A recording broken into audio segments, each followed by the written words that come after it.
Good morning, everyone.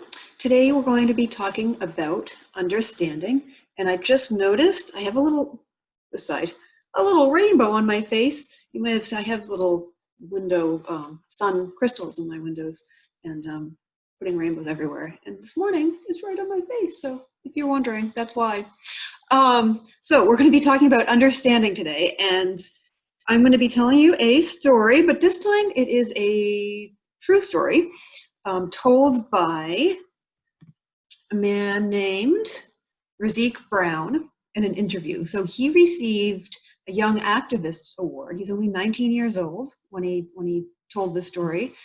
And he is an activist that has traveled around the world doing wonderful things.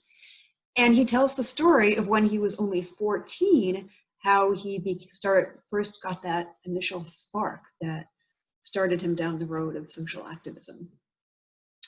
So his name is Razik Brown. It was 2018 he received this award when he was 19. And this is the story that he tells. I started attending anti-racism and anti-oppression workshops when I was 14 years old. That's when I met ministers who said they were involved in social justice.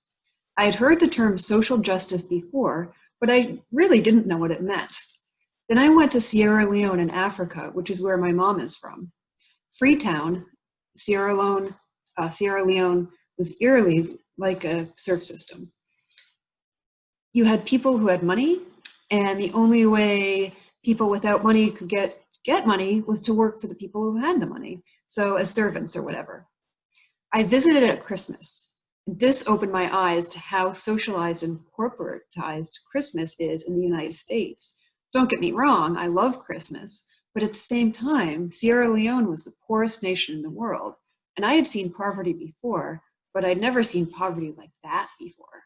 There was no sanitation, the electricity went in and out, and there were literally kids starving in the streets.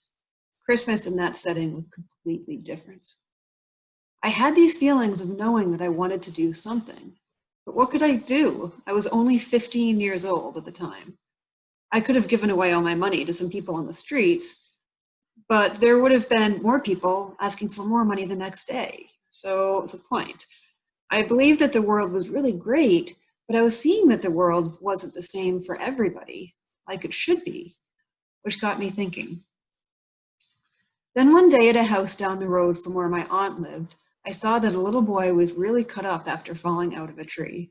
He was probably 3 years old, and I asked his older brother, who was probably about 18, to take him to the hospital. But it turned out the family didn't have any money, so they couldn't. Well, I saw the little boy a few times over the next couple of days, and he wasn't looking good at all. And then I walked past their house, and I saw this little boy lying in a pool of his own vomit with flies flying all around him, and he was green. He had gangrene, which is a really bad infection. And it just hit me. Oh, this is how little kids die.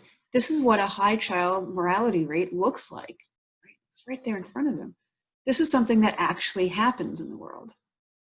And I went straight to my aunt, who I knew had the money, and asked her to help this family by giving them money for the hospital.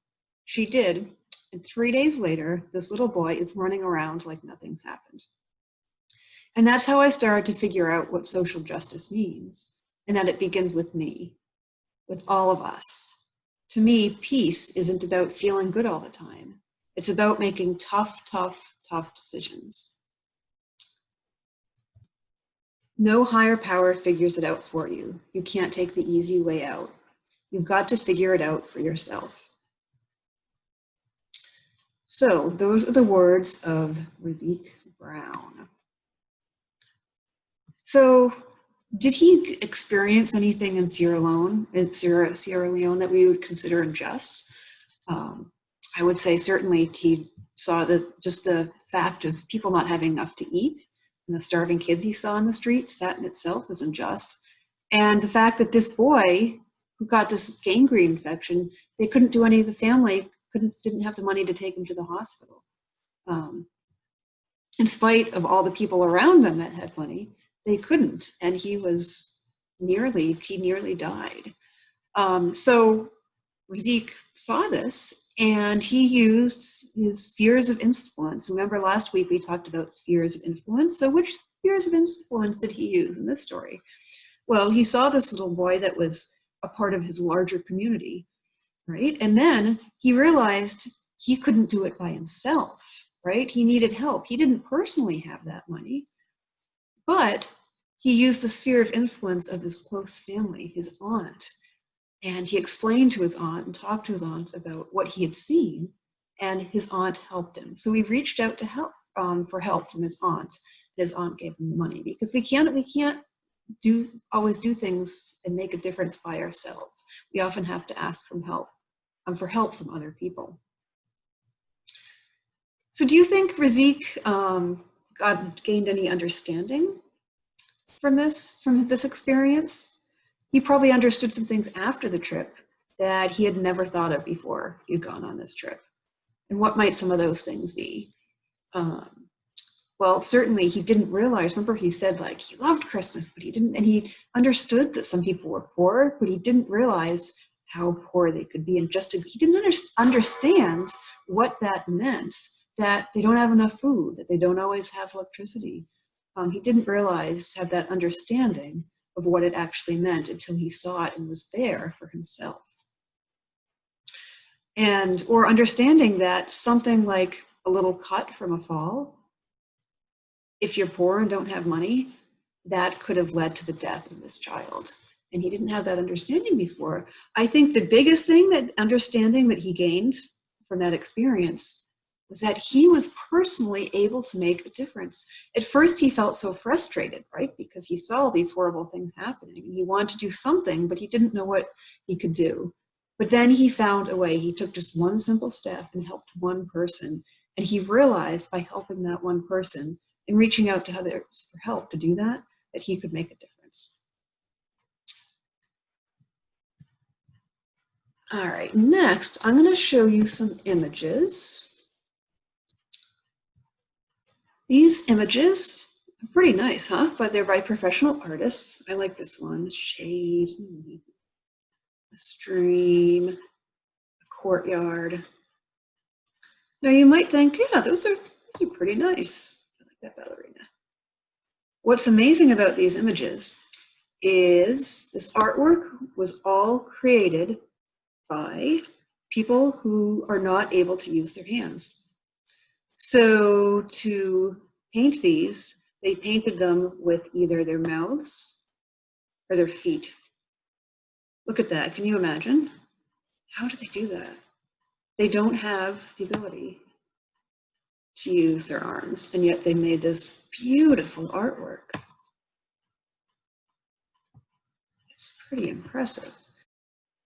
So we're gonna do a little activity, and that activity is for you to draw with your mouth or your foot.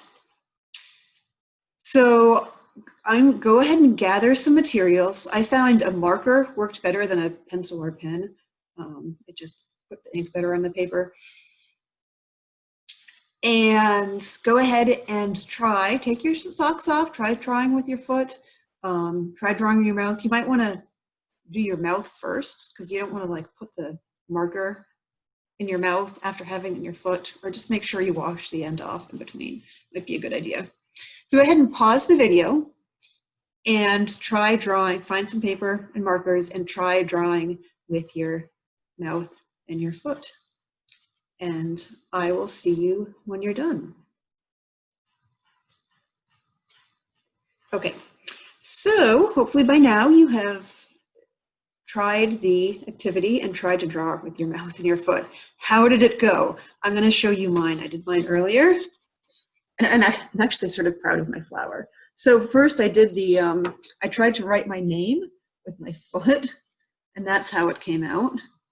You can actually read it. So I'm sort of proud of that. Because when I started that H, wow, this is really hard. And then the flower I did with my mouth. And it's sort of abstract looking and whatever, and it didn't turn out at all how I had anticipated. But I do sort of like it, actually. I sort of like it sort of It's sort of fun. I like how it came out. But, so how did you feel when you were, oops, better, there we are. How did you feel when you were trying to draw with your mouth, your foot? I know for me, when I first started doing that H with my toes, I felt really frustrated because I was trying to do something that should be easy. Like, you know, I've been known how to draw an H on a piece of paper for a pretty long time now. And all of a sudden, it was really hard. All of a sudden, I couldn't do it. And it was frustrating. It's like, why can't I just do this? So I felt so less capable of what I was to do something. It seems that should be so simple. So think about school, maybe yourself or someone else in school that has trouble with has a whole lot of trouble with one particular subject. They might be really bad at math, but they might write wonderful poetry, or they may have no artistic skills, whatsoever. Maybe you or one of your friends is one of those people who, to draw a person, it's always just a stick figure, but might be really good at sports, or maybe, you know, they're just really good at in science. So everyone has their own strengths and weaknesses, right? And sometimes it's being good in one subject in school and not so good in another, or sometimes it's something bigger like not having arms, but still having a wonderful artistic sense and being able to express that by painting and drawing with your foot. Think about if there's been any times when you've glimpsed what life may be like for someone who has different sorts of challenges than you might have. I remember one time when I was a kid, in school, we did a thing where you had to go down the hallway in a wheelchair. Just going down the hallway, and then I came to a door. And it was really hard to open the door because I'm in this chair that moves and I couldn't do it. And someone offered to open the door for me that was going by. And I said no because one, I'm supposed to do it myself, but I didn't like to get help from people. I was like, no, I'll do it myself. So it was really interesting. And then in college, I remember I had trouble with my knee. I was on crutches for a while. And I could handle a couple of little steps, but if there was a big set of big staircase, it was really difficult. And I learned in just those couple of weeks I was on crutches exactly where all the stairs were on campuses and exactly where all the ramps were, because it was really challenging. And I saw the world, even though it was just a couple of weeks that I was on crutches, I saw the world in a very different way. And I had a new understanding for what other people might go through. So the point of this exercise was just to try to gain a tiny bit of understanding about different challenges that different people have and other things that people have to go through. Just like with this story, Razik, he saw the world from a new perspective and had a new understanding when he was in a place where there was very little money and people were suffering to a great degree that he hadn't seen before. So what's this have to do with social justice? Well, by having a better understanding of what other people are going through, it makes it easier for you to talk with them. You still may not agree with what they think, but at least you understand where they're coming from and can better appreciate what they have to deal with. People are dealing with all sorts of things, whether they're struggling with a certain subject in school, whether they're differently abled and don't have the ability to use their arms, or whether it's something you can't see. Maybe they have other health issues that are more subtle that you can't see, or maybe it's a kid in school that has a really troubled home life and you have no idea, but they're going through all these things that you may not understand. So everyone is facing their own struggles in different ways. Some of them you can see and some of them you can't. By understanding, having a little bit of understanding of what they might be going through or what they might have to deal with, then you can better talk to them and have discussions with them. So I am going to end with a quote by Harriet Tubman, just because it's a wonderful quotation. Every great dream begins with the dreamer. Always remember, you have within you the strength, the patience, and the passion to reach for the stars to change the world.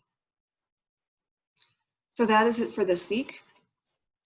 Be kind, be well, and I will see you next time.